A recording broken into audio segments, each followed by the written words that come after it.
Bonjour, petit tuto sur la soudure à l'étain pour obtenir ce genre de choses, c'est-à-dire réussir à étamer un fil électrique de façon convenable en partant évidemment d'un fil électrique dénué en, en cuivre. On se sert d'un appareil à souder. Ici notamment j'ai pris un appareil de type Parkside sur batterie. Ça fonctionne super bien. L'appareil, lui, vaut 20 euros, la batterie vaut une vingtaine, donc ça fait un ensemble de 40, ce qui présente l'intérêt surtout d'être totalement portatif et pouvoir faire des soudures à l'intérieur d'une voiture, sous un tableau de bord, et dans des endroits où on n'a pas besoin de tirer justement de rallonge électrique. Donc moi, personnellement, je m'en sers de plus en plus de ce fer-là parce qu'il fonctionne vraiment très bien et il fait des soudures intéressantes. L'erreur à ne pas faire en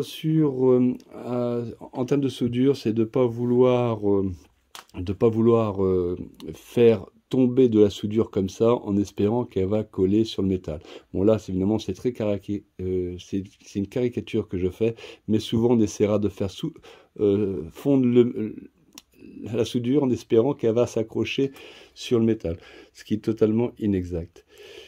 Donc, le seul intérêt de faire fondre de l'étain sur une panne, c'est notamment de la nettoyer, de la décrasser. Ça, c'est pas mal. Ça permet d'avoir de meilleurs contacts thermiques. Donc, la démonstration va être assez rapide. On prend le métal qu'on va monter à température et on va faire fondre ensuite l'étain sur le métal. Pour nous aider, on peut éventuellement, si on a une difficulté, mettre à l'intersection des deux, faire toucher métal, panne et soudure, puis ensuite on pourra déplacer la soudure sur le métal. Voilà.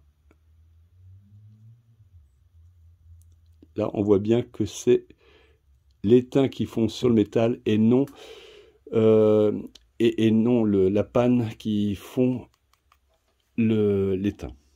Ensuite, on peut s'amuser à faire des montages comme ceci. On met deux morceaux côte à côte.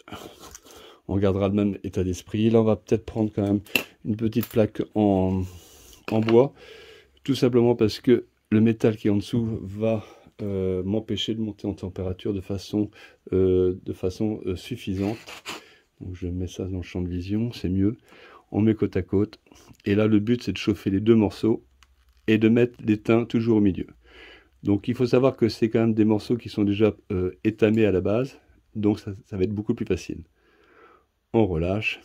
Alors, évidemment, si vous avez 5 mains, ou 5 mains ou 6 mains, vous n'avez pas besoin de poser ça au sol. Vous tenez et vous soudez. Ça peut être l'intérêt d'avoir des petits étaux avec des crocodiles.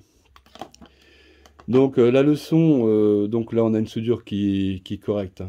Vous pouvez tirer dessus, ça ne partira pas.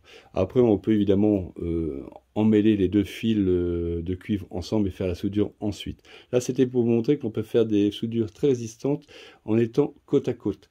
C'est pour la démonstration en elle-même. Voici le petit tuto qui est utile dans bien des matières.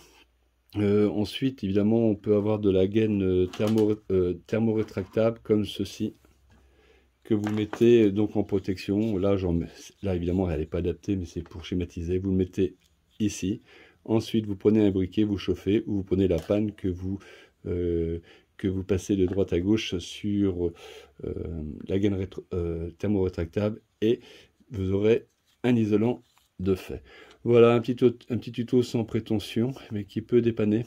Si vous avez aimé, n'hésitez pas à liker, ça fait toujours plaisir. À plus.